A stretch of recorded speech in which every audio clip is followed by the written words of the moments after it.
નમસ્કાર, આપ જોઈ રહ્યા છો નેશન પ્લસ ન્યૂઝ. હું છું આપની સાથે હેતલ ભગત. વડોદરાની વાઘોડિયા ચોકડી પાસેથી વિદેશી દારૂની હેરાફેરી કરનાર બેને ક્રાઇમ બ્રાન્ચે ઝડપી પાડી વધુ કાર્યવાહી હાથ ધરી છે. વડોદરા શહેરમાં ક્રાઇમ બ્રાન્ચની ટીમ પેટ્રોલિંગમાં હતી. ક્રાઇમ બ્રાન્ચની ટીમ કપુરાય ચોકડીથી વાઘોડિયા ચોકડી વચ્ચે નેશનલ હાઈવે પાસેના સિદ્ધેશ્વર હાર્બર કોમ્પ્લેક્સ પાસે આવતા બાતમી મળી હતી કે બે શખ્સો થેલામાં વિદેશી દારૂ લઈને આવવાના છે, જેના આધારે ક્રાઇમ બ્રાન્ચની ટીમે સ્થળ પર વોચ ગોઠવી હતી.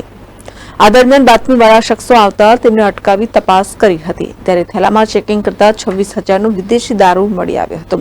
ક્રાઇમ બ્રાન્ચે પ્રશાંત પટની, જયદીપ સોનીને ઝડપી પાડ્યા હતા. પોલીસે તેમની પૂછપરછ કરતા મુંબઈ તરફથી વિદેશી દારૂનો જથ્થો લાવ્યા હોવાનું જણાવ્યું હતું. પોલીસે બંને પાસેથી વિદેશી દારૂ અને 2 મોબાઈલ મળી 39,000નો મુદ્દામાલ કબજે કરીને વધુ કાર્યવાહી હાથ ધરી છે. Report nation plus news, Vadodara.